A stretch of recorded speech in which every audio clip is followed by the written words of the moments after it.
অনেক দিন পর গরুটি ঘাস খাওয়ার জন্য মাঠে আনা হয়েছে এবং কাঁচা ঘাস খাচ্ছে, একদম ফ্রেশ ঘাস, প্রাকৃতিক ঘাস, যেগুলো খেলে দিন দিন তার শরীরের অনেক ভিটামিনের চাহিদা পূরণ হবে এবং সে অনেক উপভোগ করছে এই ঘাসগুলো।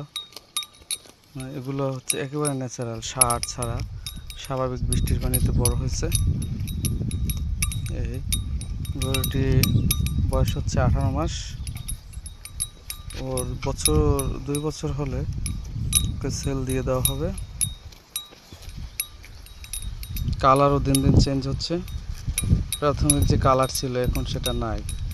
ওর বডির উন্নতির সাথে সাথে কালারও চেঞ্জ, সৌন্দর্য বৃদ্ধি পাচ্ছে দিন দিন। সবাইকে ধন্যবাদ, চ্যানেলটি সাবস্ক্রাইব করবেন।